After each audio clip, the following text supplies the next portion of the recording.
Hey there, everybody. Welcome to a brand new episode of Belonging Life. Super excited that you are here with us today. I've got an incredible young lady that I happened to reach out to on social media after I saw one post from her that really started to resonate with me. This post started to resonate with me because of what it is that she had to say. And it was something that was just really powerful because I was explaining to her before we got on here that I work with young men between 18 to 35 in a group. And what she had to say was like a hot button topic for them trying to date, for them trying to find a long-term spouse, or even just get in the process of saying, hey, could this person potentially be the person who, I propose to marry, spend the rest of my life with, have a family with, etc. Now, for me, at 55, almost 56, I'm just days away from celebrating my 33rd wedding anniversary. And so, with that being said, I didn't feel like I was the right person, not even for these guys all the time, to address this issue. But as soon as I heard her say this, I was like, she absolutely positively is the right person.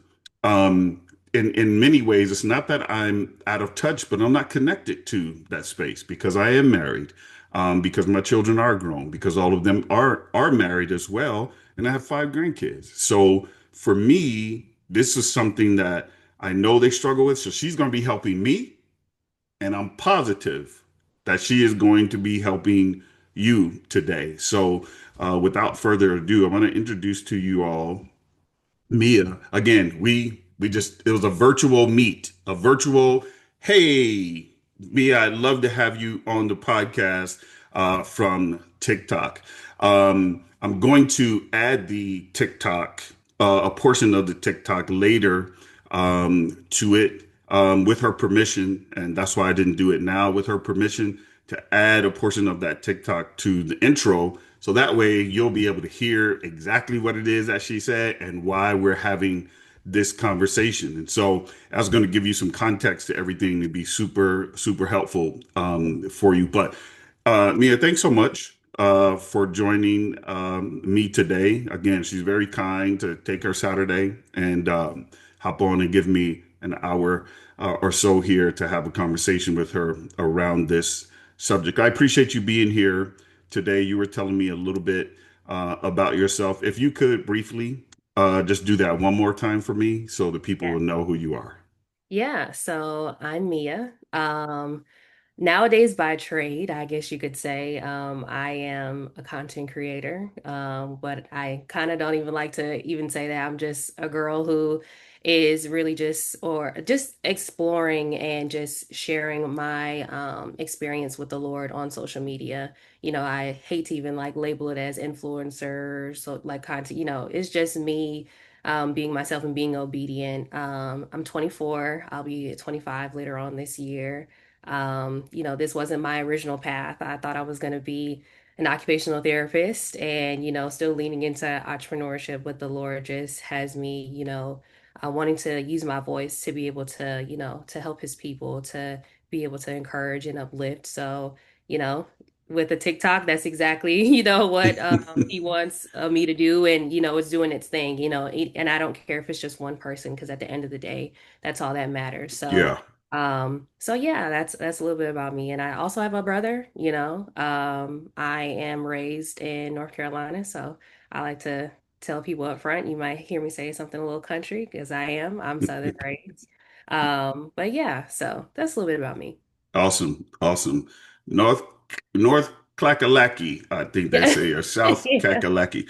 I have a good friend who lives in Greenville, South Carolina. He's been there for about 22 years now. So we've Yeah. been up in North Carolina and all that for many years. Well, listen, she is an influencer, and I'm gonna tell you why. Because what she had to say was incredible. Um, and again, you're going to know this by the time you're listening to this with her permission. You're going to know what she had to say. It was powerful. In fact, the amount of people that engaged with that post was pretty powerful, and I understood why because it resonated in the deepest part of people. And I think too. let me know what you think about that. I mean, I think it resonated too on both sides. I think it resonated with both men and women. What would you Yeah. say? No, I agree. Because I think that it doesn't discriminate Hmm. gender. I see it in women. It presents different in women, I believe. And then I also see how it presents in men. But the fact of the matter is, it's still just the common issue of just like, learning what that looks like and how it affects, your life and Yeah, how it affects, who you choose, like, like we're saying, who you choose to marry, who you choose yeah, to be in relationship with, how you choose to interact with community, because all that affects how you show up in these spaces that the Lord could actively be calling you to, but yeah. you're not in the right heart posture, and I like to even call it just actively denying lordship and laying down your life for that. It's going to affect how you move in your life. So it affects both. Yeah. So, what are we talking about? We are talking about hyper independence. That is what we are talking about. Yeah. We're talking about people being hyper independent and the effects of being hyper independent on your life, period, in general. What struck me again was people trying to be in relationships and the impact that being hyper independent has on people. And so, again, so much so to the point where we're talking about, well, where does God fit into your hyper independence, right? Where does your prayer life, your faith life, your relationships, the community that you serve in, that you're a part of, right? I like to tell people that, again, you absolutely positively have an ecosystem.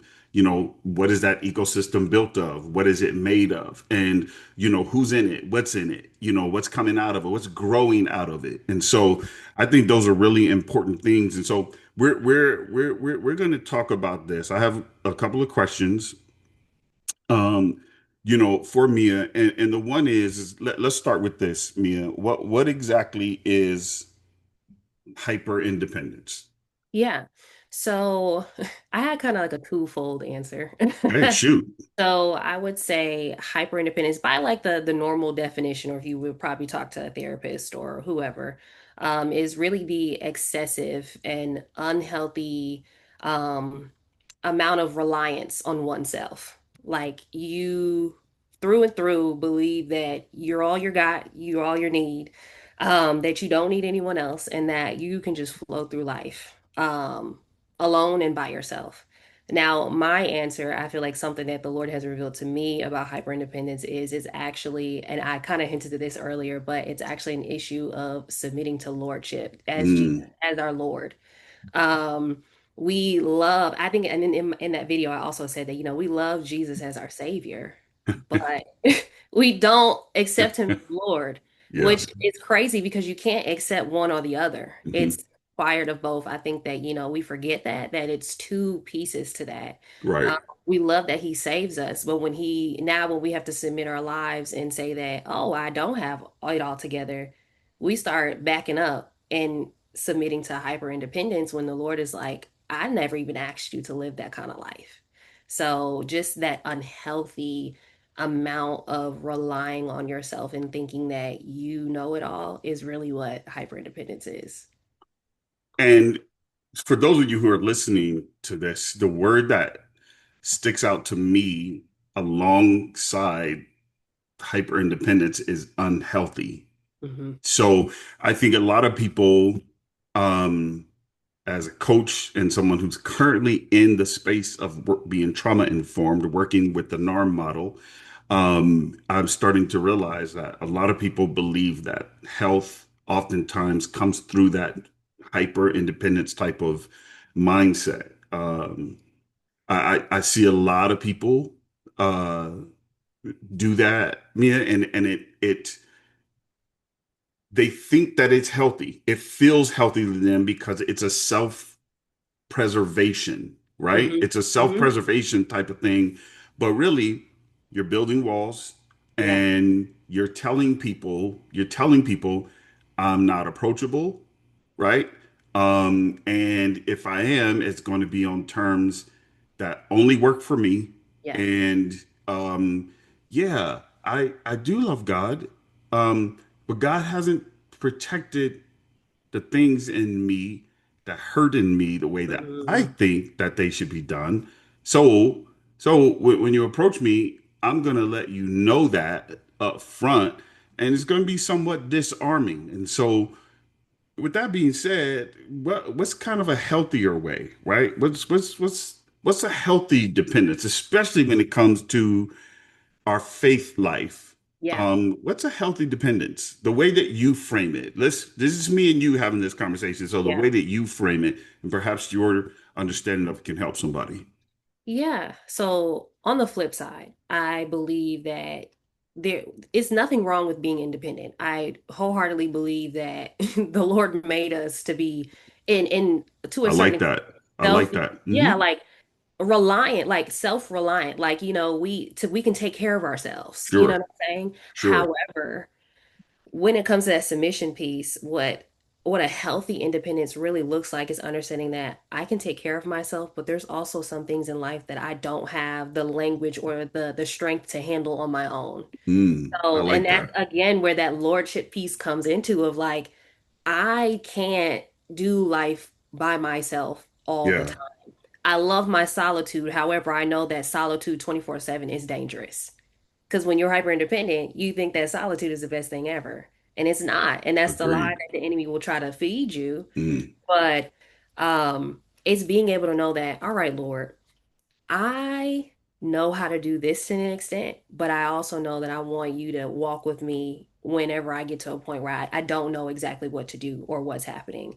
Really, you should be submitting that throughout the whole time, but it's to a point where you're confident in saying that I don't have the answers. Yeah. Don't know what to do. I can lean on community. I can call someone and cry and tell them I'm having a rough day or I don't understand what's happening. Like it's knowing that you have that duality as a human and it's from the Lord, but you have to steward it properly so you don't get too far gone and think that you can do it on your own. So it's just that healthy just knowing of like, yes, I was built to build my life, right? Like I was able to walk through certain things, but Yeah. also I know that there's some times where I'm not meant to walk through certain seasons alone. Like I don't have the strength, I don't have the ability, I don't have the language, and the Lord has placed certain people and communities and certain resources in my life for me to lean on.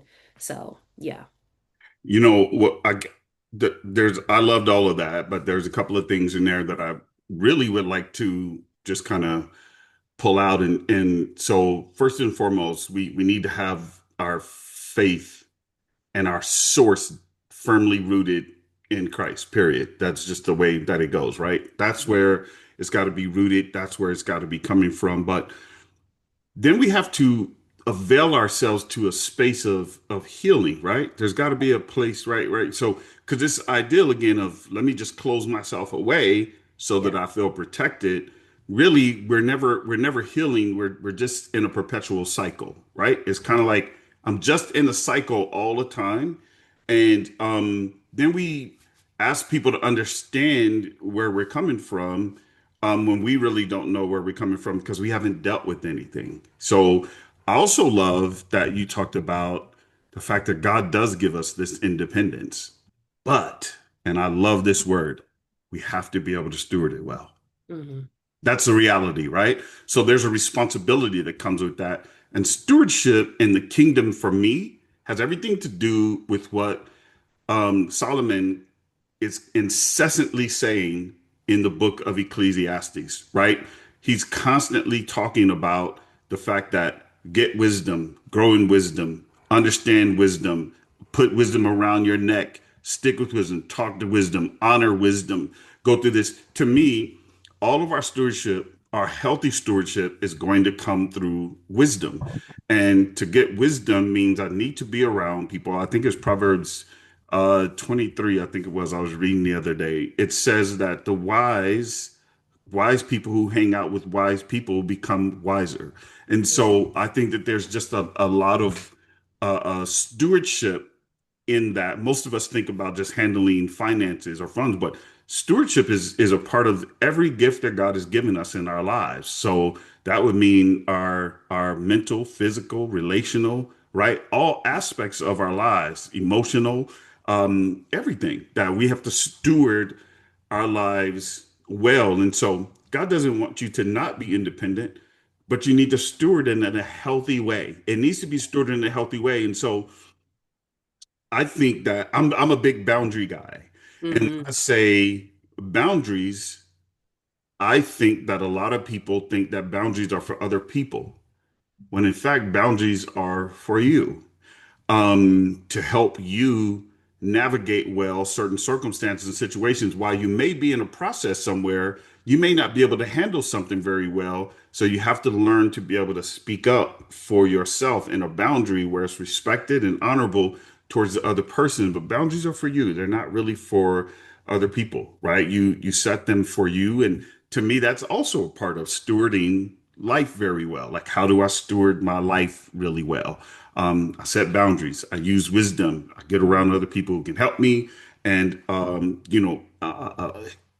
encourage me to heal, to be better, to do better. And I want to tackle the things that I know I don't necessarily do well that Yeah. keep me wanting to become more of a recluse than a person who's living a full life, right? Jesus says in John 10:10 that he came that we might have life and that we might have it more abundantly. So I Yeah. can't have an abundant life if I only live to myself, if no one else can ever get in, if everything that I say is I'm the only one who gives the litmus test to it. I'm the only one who believes it. But no one else can ever test it. No one else can ever address it or judge it or correct it, right? Or ask a question about it because now I'm just living completely to myself. So hyper independence. Let's go into this next thing. What are some of the life experiences that you believe, and if you had one, Hmm. that lead to people moving into becoming hyper independent? Yeah. So I really feel like the cause of hyperindependence, really at its core, is trauma most of the time. Like when you talk to people, it's an event or a series of events that has allowed their brain to subscribe to that level of truth that they believe. Um, and for me, I think that it's also kind of twofold. I think that seeing how my parents were raised, Okay. they were raised very hyper independently. So obviously, when your parents are raised a particular way, Yeah. if they don't have the tools to know the difference between healthy independence and hyper independence, they pass that on, right? It's not intentional, no hard feelings, but however, it's real, right? Sure. And now that I have the tools, I'm able to see like, oh, it's okay to do X, Y, and Z. Mm, But usually it's coming from a parental figure, right? Or I like I said, bet. a series of events of where you see that depending on others is not safe. Like that is the line where hyper independence really comes in because you just don't believe that depending on others is safe. Hmm. You believe that depending on people is just it's a risk and it's a risk not worth taking. And that it's unsafe and that you rather depend on yourself because you think that you know yourself and you know what's best, so you would Sure. have to rely on yourself instead. And just through conversations with people, it's usually through just growing up. Or even just a one event where you were really expecting for something or someone to show up but it did not come through, so it just alters that brain and you go into I got to do it by myself because I don't trust none of y'all. I don't trust you to show up. I don't trust you to do what you said you were gonna do. And especially if you don't understand that we're on Earth with a whole bunch of humans that are destined to disappoint you and not show up for you and to be Come and on. ultimately Yeah. you're gonna fall into that. And which is Yeah. why when you're to your point again, when your foundation is set in God and knowing that He's the one who would never disappoint you and never Yeah. hurt you, even when somebody does do it, Yeah. hurt is bad. But however, when you don't have the tools or you haven't seen that with your own eye, it looks crazy. You're like, how are you not offended? And it's just like, why would I? That's Yeah. a a human thing, but it really just most of the time it's childhood and just seeing things and being raised and to just be disappointed, and not to say that any of it is ever intentional. Everybody's story is different. I don't ever Sure. think that mine was intentional. It was just unfortunately that generational stuff, it just rolls down until it hits the one that's like woke. So, um, yeah, that's really where, like I said, in conversation where I see it come from. And, as we know, childhood forms a lot of how we even interact today. So, yeah. I told you guys she was going to help you. I told you she was going to help you. Listen, I'm adding that to the repertoire of my own coaching practice, and so trauma. I went through a thing. Me, I just want to kind of walk you down this, and for those who will listen to this, I just kind of want to walk through this. So I grew up in church my whole life.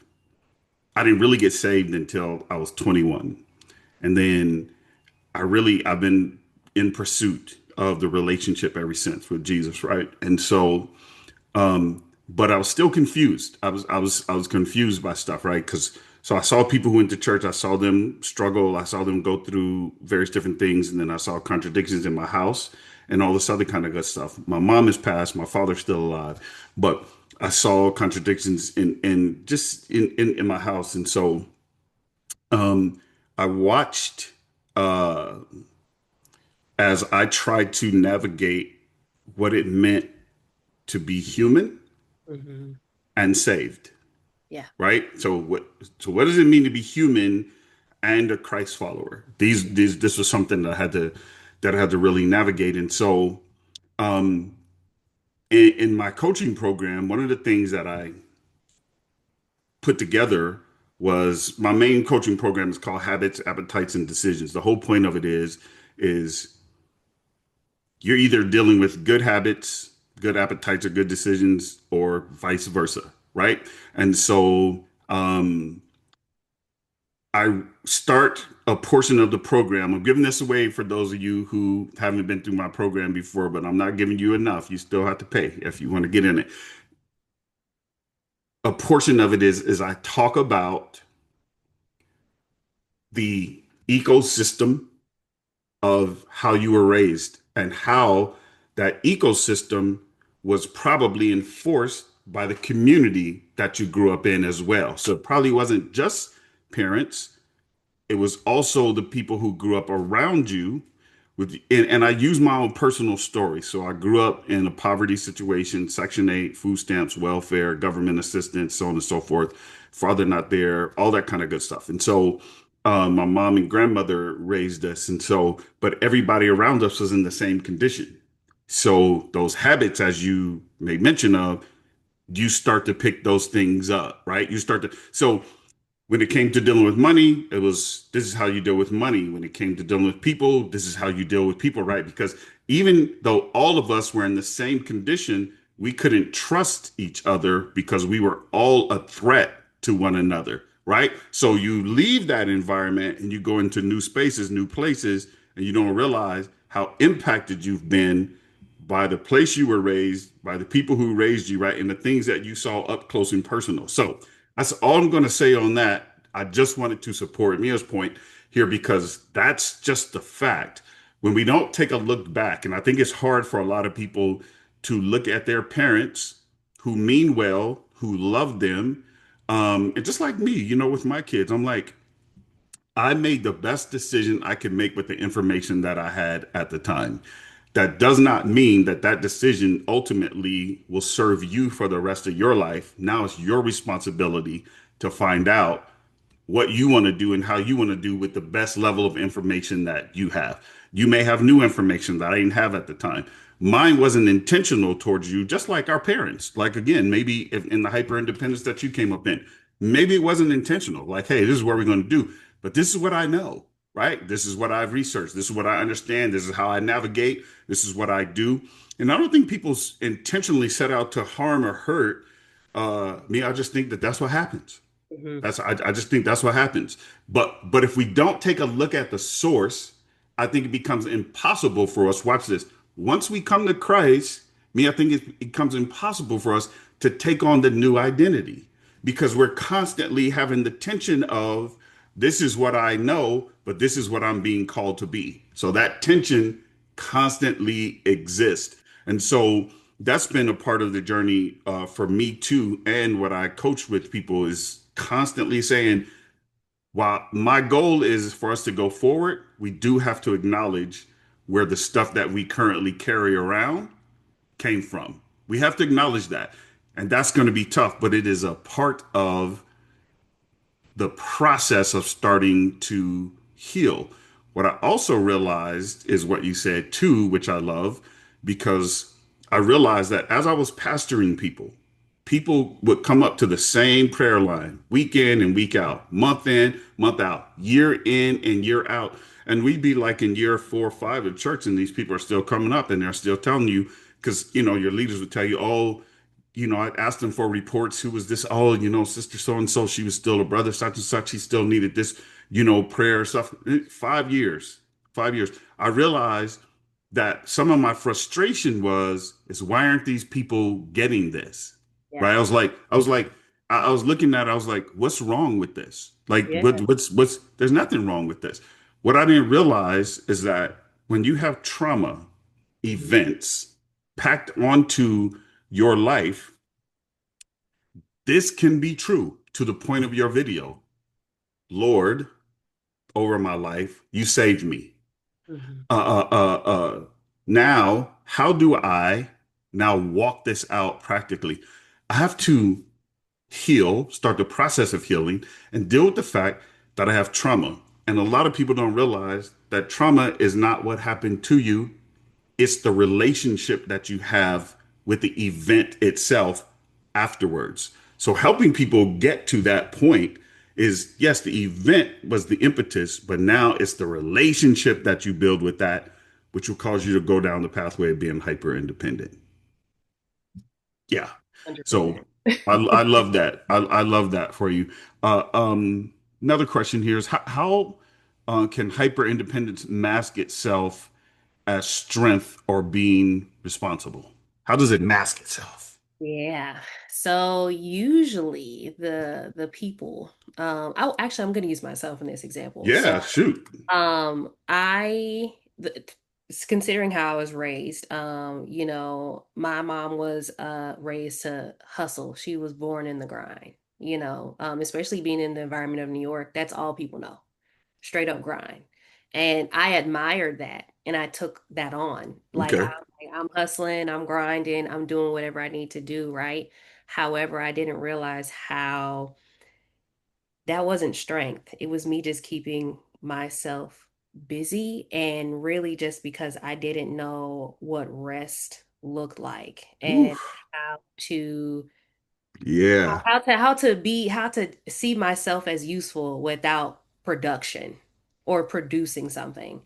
Um it's not like hyper independence isn't strength, it's massive strength because people applaud you for how busy you are and how you're there, how you're here, how you seemingly don't need anyone. Or, we hear people on social media always say, hey, check on your strong friend. Mm, I'm like, okay, we can check on our strong friend, but are we checking our strong friend on really what they're displaying, which is hyper independence? mm, They are in a hole, in a shell, and we're applauding them and we're checking on them, but we're not sharpening them and letting them know that's not even how you're supposed to live life. That wasn't even the intent behind why Jesus came. Like, it's really just massive strength. It's not strength at all. It's a lot under there. It's a lot of fear, it's a lot of trauma. Like you said, like it's layers just packed. And a lot of us don't want to touch it, not gonna lie. true. In therapy, it took it for me to get to how I am in therapy now. I've been in therapy since I was in college, and Let's go. that started. My first session was at 19, and I Okay. didn't know what I was talking about. She's asking me like, "Why do you act like this?" and all that, but it takes time to unpack all of that. You know what I'm saying? Um, Absolutely. and we, to the point of we just rather fake it like we're strong instead of Mm, taking time to realize that we're weak. Because even Paul says, like, I boast in my weaknesses. Why? Because all I have to worry about is Christ's strength. I like I need Yeah, somebody to tell me where in the Bible do you see that the Lord is asking you to be the strongest one in the room? right, right, There's no evidence right. asking you constantly to live a life of worship, and which is living a life that is laid down. Yeah, And when you lay down your hyper independence, you get to pick up the rest. That will feel foreign at first, but it's safe. And if you just keep submitting yourself to, I got it on my own, I don't need help, I'm strong, I'm the strongest one I know, keep living that life. A lot of us have family members who have just been in that mode who actually have died prematurely because yeah, of that. yeah. And that's not the life that you just said, like in John 10:10, to live life and have life abundantly. That's not what, the Lord wants for me, but it just masks itself as strength and it's applauded, especially in the worldly sense. I will say that. Hmm. I think if you, especially as you're growing in Christ, you're gonna see the distinctions of what worldly advice is and what the Bible says. Correct. Worldly advice will absolutely clap you up for being hyper independent and being that strong, and even me as a black woman, being that strong black woman who doesn't need anybody or whatever. But it's like that's not. I do need people, That's a actually. whole nother podcast that we would that we would have to A be whole on. can. Yeah, it's a I whole thing. I So, love that though. I love that you're saying that. I do need people. And so for you to be 25 and be saying that, let me tell you how impressed I am with that. Because again, I deal with a lot of people who are much younger than me, and I hear this. I hear it too much. I mean, I don't need I'm good. I got me. All this chest padding, I got me. And I'm like, okay, well, I literally just made a TikTok the other day where I was telling people, I was like, no, no, actually it was on my live. I was like, don't tell me that you don't need people. You do need people. There's no such thing as self-made. There's not a self-made person in the world. And I said, anything that you do well is because God blessed you to do it well. So even in that, you still can't say that you did. I said, any door that opened for you, anybody who opened the door for you, anybody who invited you into a room that you knew was above where you currently were. I was like, you may have been the one that walked in the room, but somebody had to invite you into that room. There's no self-made people.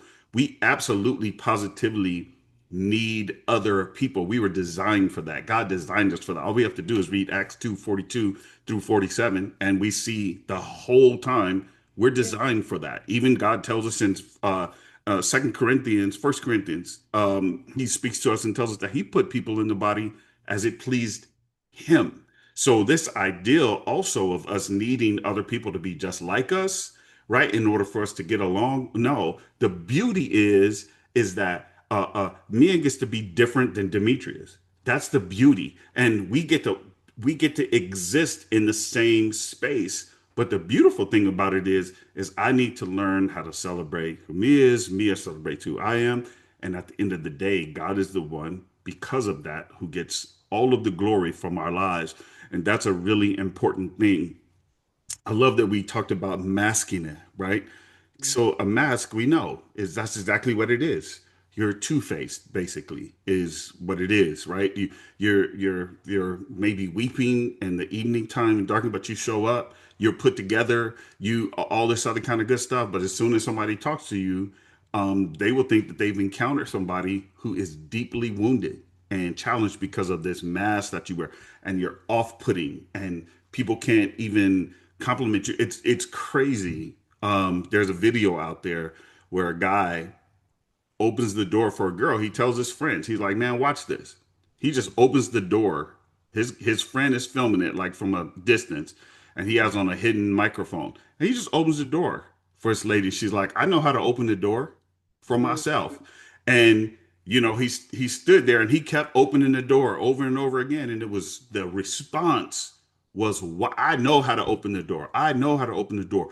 Or we get these young men all the time too, right? Who's like, "Hey, it's just me. I just do me. I hustle. I grind. I just do what I do." So on and so forth. What do you mean you hustle, you grind? What does that mean? What's the definition of that, right? What are you doing? And so it's this idea too that I'm valued. I love that you said that. I'm valued as long as I'm busy and I'm Mhm. producing something for you or that seems of value. Now I have value. Instead of us knowing that when we read Genesis 1:26 through 28, it says, God said, let us make man in our image and our likeness. So you already have a true identity that is already accepted, that's already built in, that's already totally, thoroughly, completely loved, that doesn't require you to do anything except for embrace it and then walk in it. So this thing of I gotta hustle, I gotta grind, I gotta be this, I gotta be that, I do again. I believe there maybe is an event or multiple events or years of events in your life that are piled on to you. And so you've learned to, again, perform for people in some way, shape, or form, or simply ignore people, right? Or show up kind of in the imposter syndrome a little bit, right? And try to work through that process where people are like, but you know, what's happening here? But God knows exactly who we're supposed to be and what we're supposed to be. So you don't need to show up as somebody else, folks. You don't need to wear a mask. You don't need to do. And in fact, it's getting to the part of your life where you live from the most authentic place. That's even if you're walking through a season of difficulty, you got to be around people who can handle the fact that you might be in that season in that very difficult, challenging space. And if they can't, then they're the wrong people for you to be talking to at that time. But you also don't want to stay there. You want to still be moving yourself forward as best as you possibly can. Let me ask you this. In your experience, what are some of the warning signs that someone might be operating in hyper independence? Ooh, it's a lot of them. But um, I'd say the biggest one is not asking for help. Oof.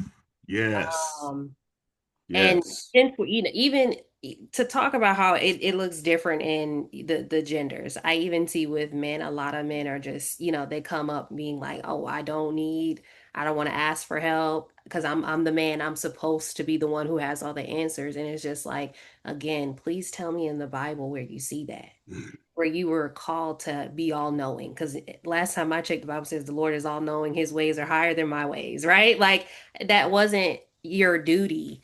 And that biggest thing of just struggling to ask for help is really like another along with, even just struggling to be like, I need help and I don't have it all together and the vulnerability of it all. Even the one who is the strong one and loves to isolate.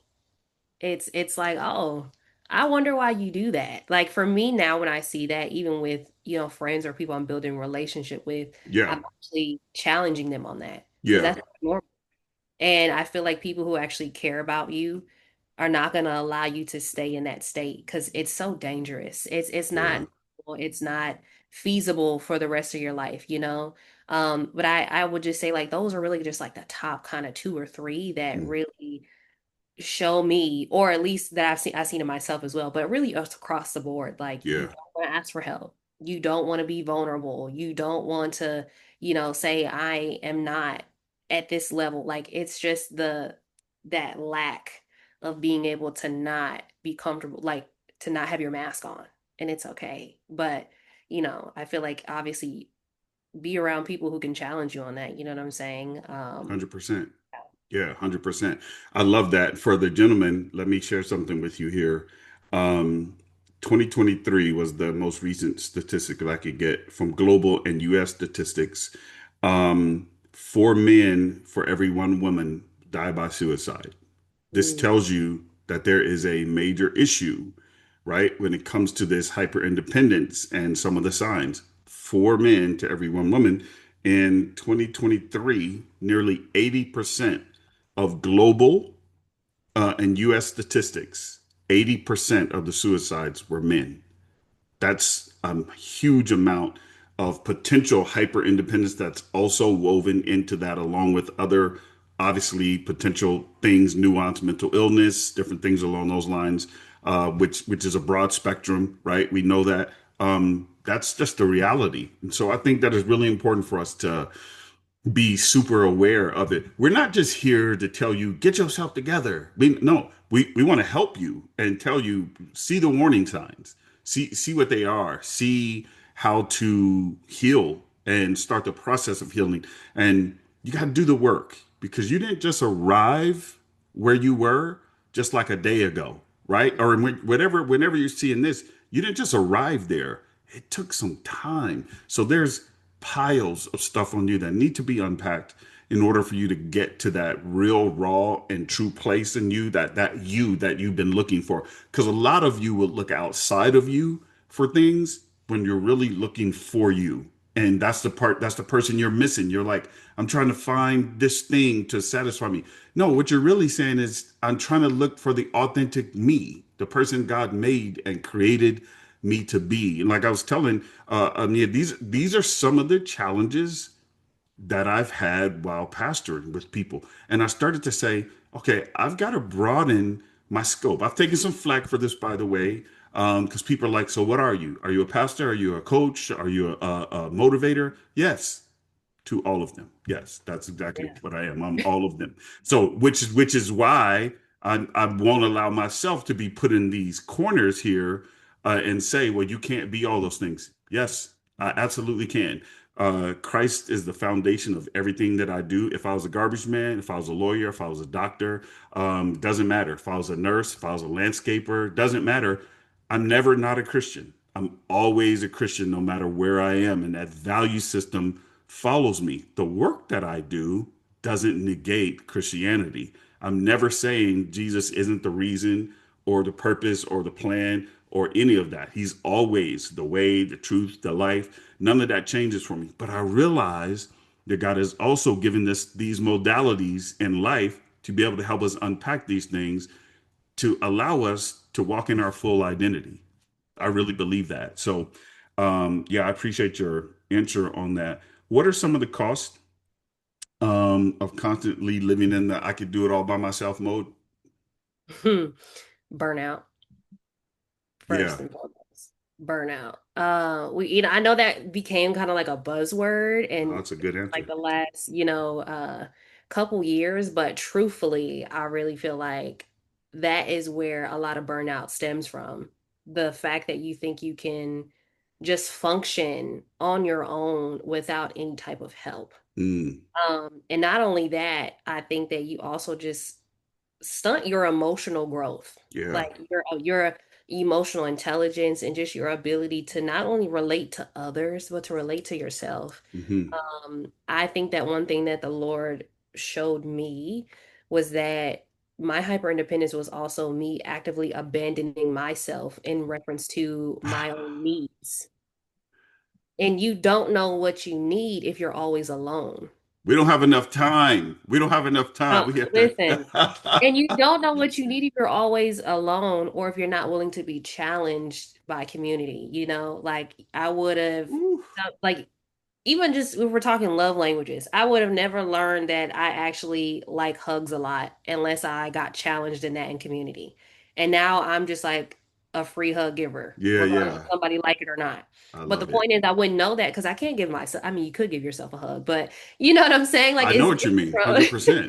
it's 100%. different from another person. And really it's just you miss out on that personal intimacy not only with others but with yourself, and I really feel like that's honestly the biggest cost of it all. Like you are actively like just neglecting you Mm. without you even knowing it, and in fact you're also neglecting that intimacy that you're probably looking for, because in intimacy that also breeds safety, right? Yes. And Yes. you are looking to be safe, but however, there's a level of vulnerability that comes with even participating in intimacy. And when you participate in intimacy Yeah. consistently, your body learns that, oh, I'm safe here. But if you Hmm. don't ever give yourself the opportunity to do that, you're always going to think that you alone are just the safest thing walking.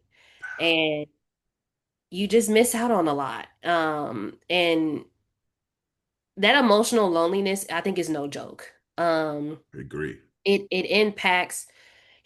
I will say this too. I feel like another big thing that I think a lot of people don't think about when they submit to these kind of behaviors is that it absolutely affects how you look at God as well.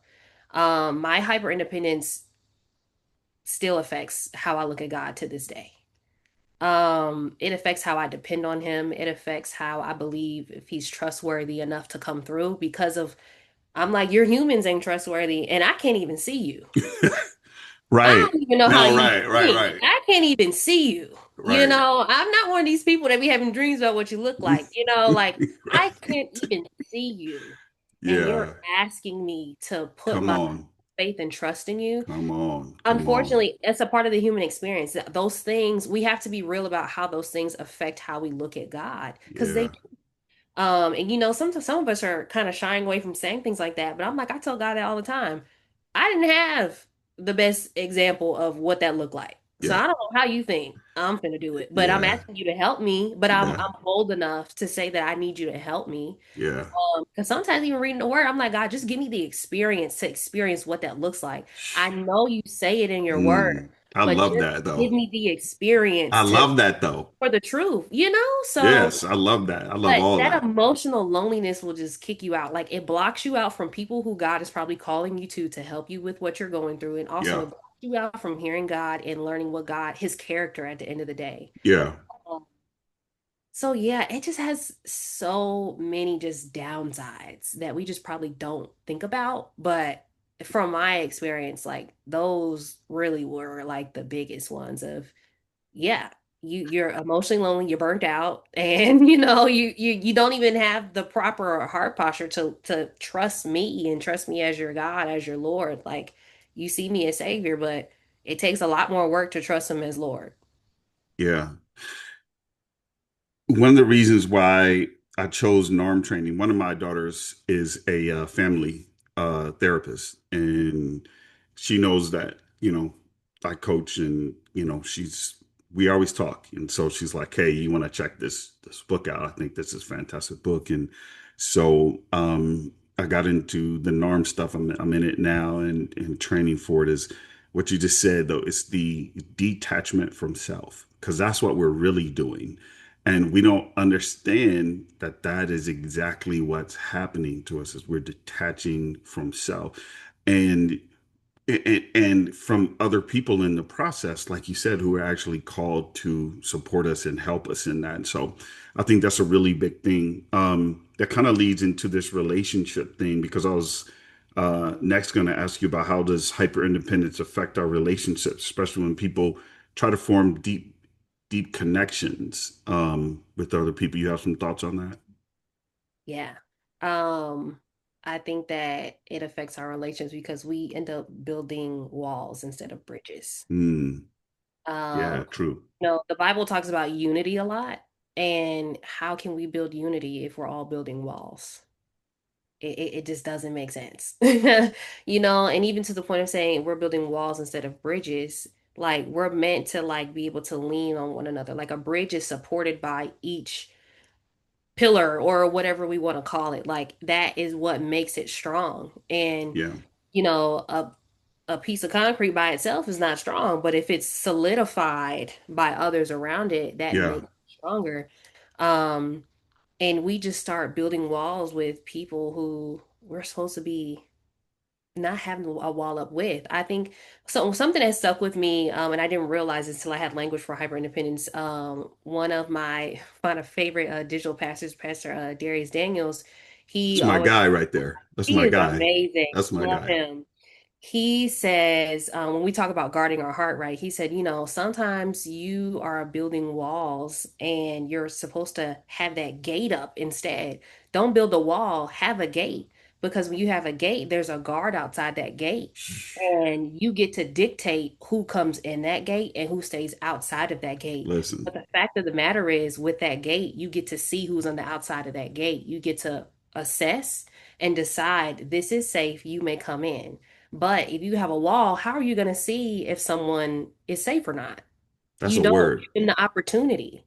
You don't allow for yourself to be able to have discernment and to assess that. Yeah, Um, and that's something I had to learn. I'm like, oh shoot, I'm building walls and I'm supposed to be seeing gates. Like a yeah. gate allows me to dictate, oh, this person isn't safe for me. Hmm. Or I can be safe here. And hyper independence naturally just makes you feel like nobody is safe.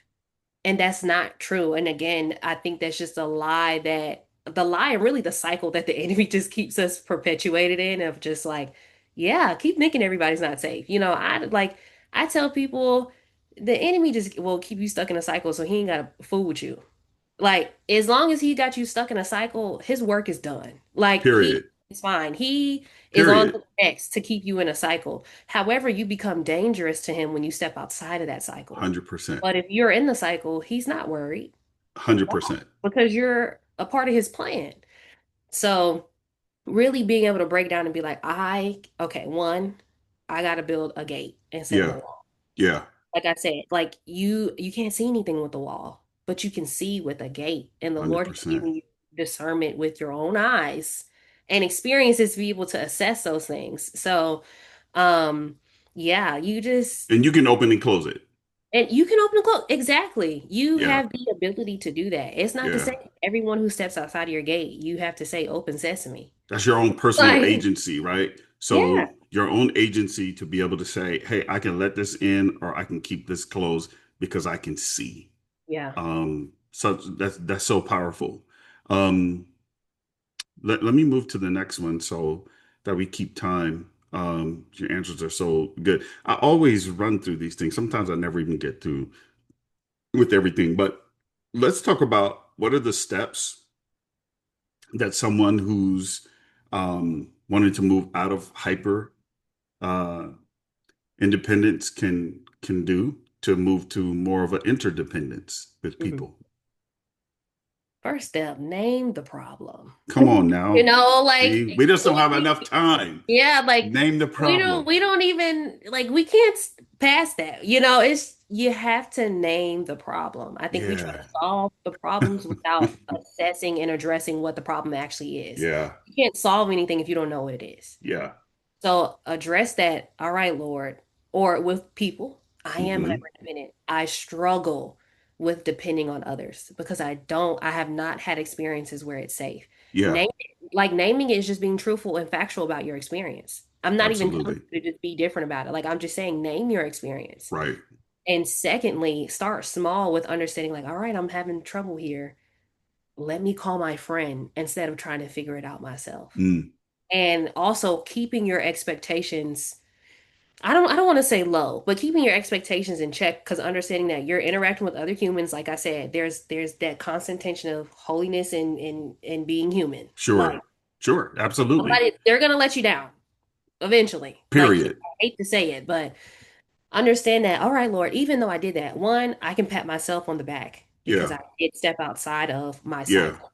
Yeah. And that at the end of the day, even if they are able to help me or not, it's God who ultimately decides that. So being like I said, like you have to name it first before you even get to those other steps because we be trying to solve stuff when we haven't even named it. It just doesn't make sense. Um, So because without naming it, you're really grasping at everything, right? You're just saying, and then you'll say stuff like everything is terrible, yeah, everything is bad, but yeah, you haven't said, well, no, this thing right yeah, here is really the thing because a lot of times that thing is where all the other branches are coming from, yeah, right? So you got all these other branches, but it's really that thing, and until you name it, till you name it, until you call it out, until you address it, until you deal with it, it becomes more difficult for you to do it. But part of it is goes back to what I was talking about with our parents, right? I understand not having my father around, being raised by my mom and my grandmother. Those things impacted me. We don't like to name it. We don't yeah, like to say, oh, I'm good. I'm this, that, other. No, those things impacted me. Those things had an impact on my life. I have to call it what it is. I have to name it. Growing up in the circumstance and the situation that I was in, I had to name it because for me, money was no get what you need to get for right now because you may not get it again. It was all scarcity. I never thought of invest. I never thought of looking forward with the money. I never thought of, no, you don't need this today when you can pay for it later without having to credit it. There's all kinds of things, right? Or, well, I'll get to that when I get to that right now. This is my immediate want or need, I should say. And so those things impacted me. And so I think it's important for us to be able to name it. What role does community or safe relationships play in helping someone break free from the patterns?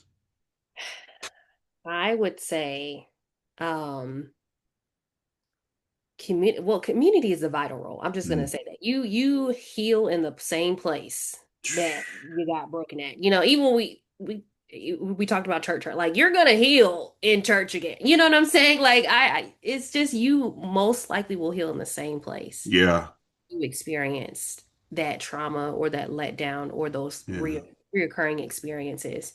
Because I believe that God made community for it to be many pockets and reflections of Him, right? yeah, We are made in His image. So, like I said, we can't see Him, not right now. So, on earth, we are supposed to be reflections of Him. So, right. really, our true intent of community is to be able um, to experience the love of Christ to offer that to each other and to ultimately to show just as we know God is safe, that people are too, and people can be. Yeah. Because I also tell people, like, even with this whole tension of holiness and humanity, like God, like Jesus came to redeem those janky parts of humanity. Mm, mm, Like, think about it in that manner. Like, he's not turning a blind eye to what he see. Like, he saw it all yeah, before he even got on the cross. He saw how janky and how wayward, like all of that. But it just community really allows you to be in an incubator. Like, it really is the true testament of what we talk about in Proverbs: iron sharpens iron. How are you going to get sharpened if you are not willing to stand amongst others and to have another piece of iron around you? You yeah. wonder why you're walking around so dull. It's because you can't sharpen yourself. You can't. You weren't built to My sharpen. God, my God, you cannot. You You cannot weren't sharpen built. yourself. You Yeah. can't sharpen yourself. So you have another, because even if we look about how like iron sharpens iron, like the they have to rub It's together. friction. It's friction. And even to talk about, so we talk about telling people to get into community, but I also think it's important to talk about how community is really going to try you. It's really going to try you. It's going to force you to get out of your cycles. It's going Yeah. to cause some tension. You're going to experience some things with your friends. You're going to, like it's not Yeah. all glitz and glam. Like, Yeah. I really truly believe that, not to say God doesn't care about our comfort, but that's not his priority. His priority is our growth. Oh, we agree. We 100% agree. It's not, it took me a long time to learn that, but we agree wholeheartedly. It's not the comfort thing, right? It's not in terms of a priority, at least. It's not. I think knowing God, walking with God, understanding that your comfort, yeah, I need. I just want to be happy. Hey, hang on for a second. If that is your goal, you're going to be greatly disappointed, especially when Jesus tells the disciples, right? In this world, you will have tribulation, but be of good cheer because I've overcome this world. Hey, listen, it's there. James 1, right? I believe it is 5 tells us that that we are going to we should count it all joy, Mhm. knowing that the trying of our faith works patience, right? And so let patience have its perfect work in us.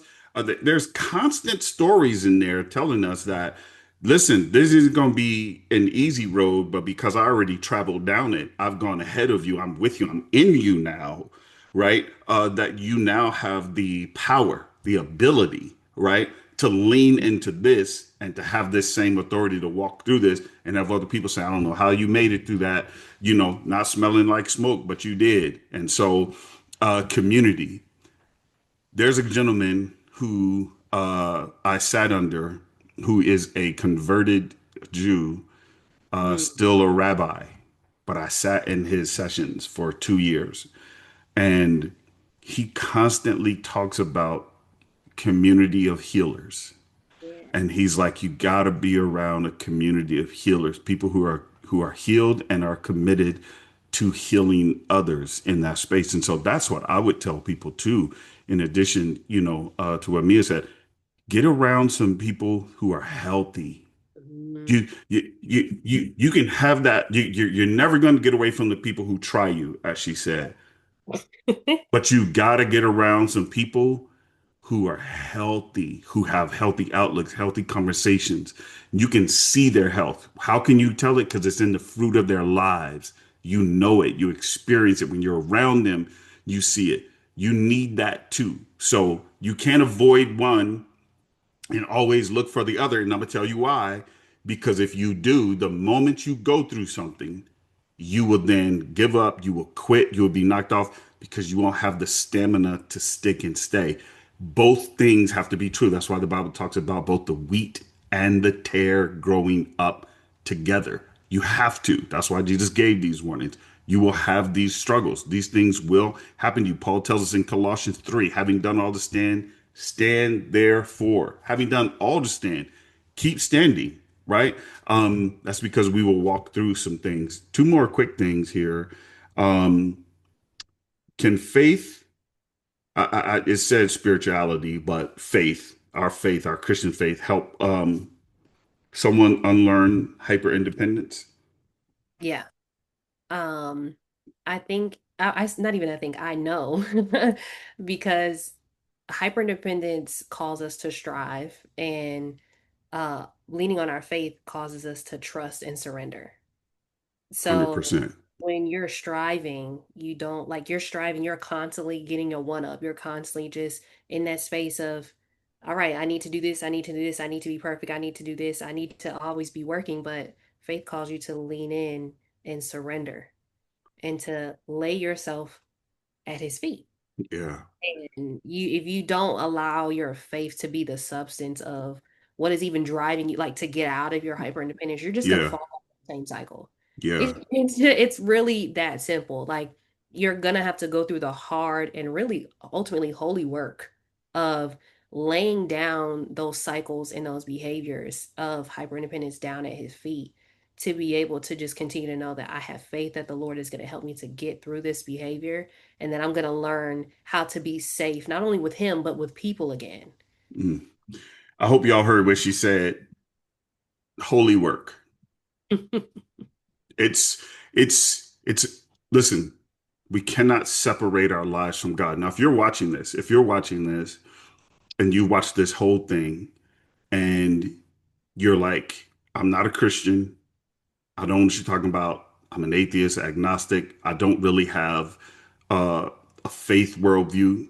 Okay, I want to help you right now with what you said. You're okay because what we're telling you is that if you would take this information that you have heard so far and you will genuinely investigate it against what you don't have, but you want to say, is this true? Is this real? And you will say, I just need to know it. I'll link Mia's information here as well as mine. You can ask either one of us, like, hey, can you send me some information on this? We're happy to do that for you because I don't want you to think, well, none of this applies to me. That doesn't help me. Oh, we got you. We promise, we promise that it will help you. But you too have to have an open heart and a willingness to say, let me genuinely investigate this. Because I can tell you, Jesus does not care if you laid him bare, filleted him open, and said, take a look at whatever it is that you want to look at and see if it's true. It stand up against anything. In fact, it stood the test of time. In fact, the best selling book still of all time is Mhm. this one right here. Period. No ifs, ands, or buts about it. So I want you to know that with what you heard, I don't want you to think that, no, I can't be helped in here. We have a few minutes. I want you to, we got to the last question here.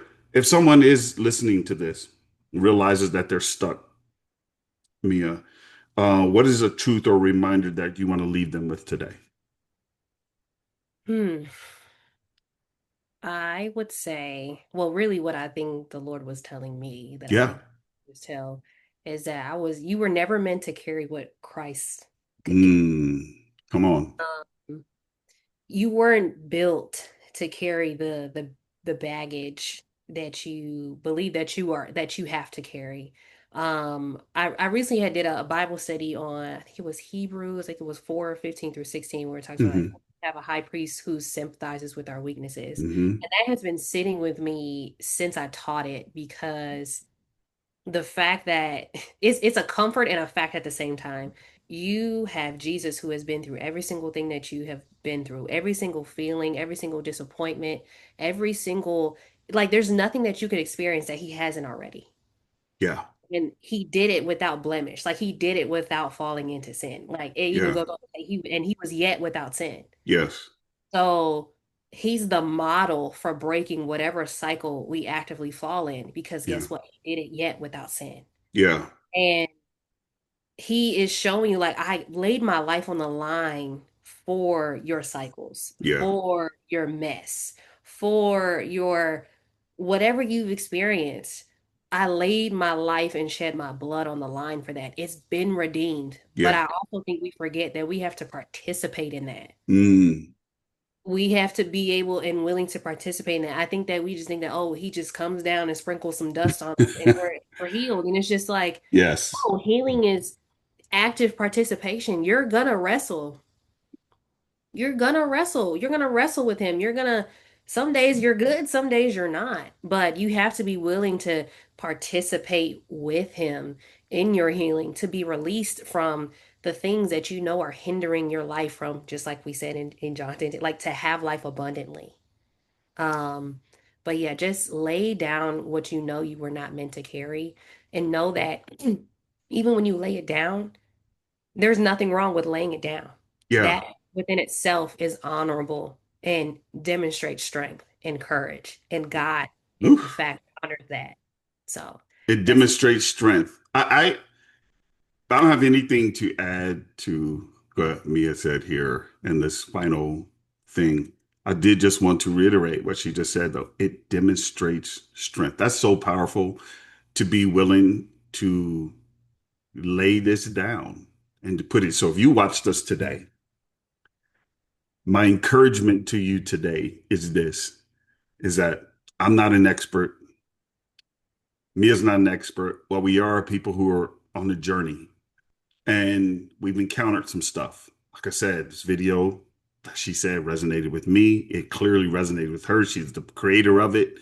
And it resonated with several thousand other people also. Our goal here today was to tell you that the hyper independence is probably keeping you genuinely from the life of joy you want, peace, purpose, the plans that God has for you, right? All the things that you want to continue to step into. We know that you've probably been hurt. So we want to acknowledge that. We know that you probably have some trauma. We want to acknowledge that. But you have to start moving towards healing. You have to start moving towards reconciling your life to the maker and the creator. I don't know what kind of car you drive, but I tell you what you can't do. You cannot take it to a dealership that was not the original manufacturer of it when it breaks down. You know what you have to do? You have to take it to the place that has the name, the make, and the model on it because they're the ones who have the blueprint for it to be put back together like it needs to be put back together. So that's what I want to share with you here today. That car, in order for it to be fixed, has to go back to its originator in order for it to be put back together. In fact, I had a car and I had an issue with it one year and I was out of town and they told me, specifically told me, if you put something other than this part on this car because it's cheaper, it will void the warranty. So I mm, had to pay the price, listen, the price for that particular vehicle. mhm. So I've got 60 seconds here, and I just wanted to share with you. First of all, I wanted to thank Mia for being here today. Thank you so much for taking this time and giving me this time and just being so profound and just being honest and just being real. I want Mia back for other conversations. Y'all tell me, even if you don't tell me you want her back, I'm still gonna have her back, but y'all tell me. And me, how can people get a hold of you first and foremost? Yeah, so all of my TikTok and my Instagram is Miah Niycole, and I'm sure you'll probably link it. I So will. I'm not even gonna spell it, but they're all the same. And yeah, that's pretty much like where can find me at Okay. and post all my stuff. And yeah, so Well, that's what we're gonna do. I'm gonna link all of that. So it'll be on Spotify. It's going to be on the YouTube channel.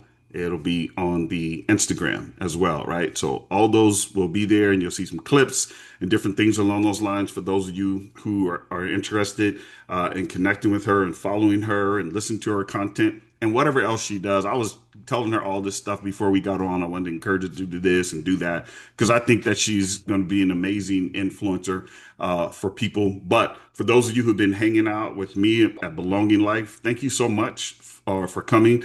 And listen, we want you to like and to subscribe. Okay. I want you to like and subscribe to all of my channels, to my TikTok, to my Instagram, and to our YouTube channel. I just created a brand new YouTube channel for my coaching called Raise Your Expectations.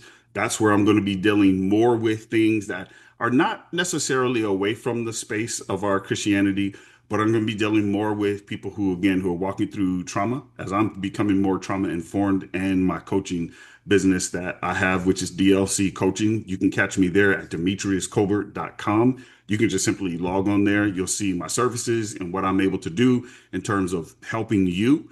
Okay. And then, of course, belonginglife.org is where you can find all of my ministry stuff on our ministry webpage. So I'm super excited about having the opportunity to have hung out with you all today. And again, so just like, subscribe, follow, and last and most importantly, do the work that we told you just do the work. Just do the work and reach out to one of us. You don't have to necessarily reach out to me. You can totally reach out to me.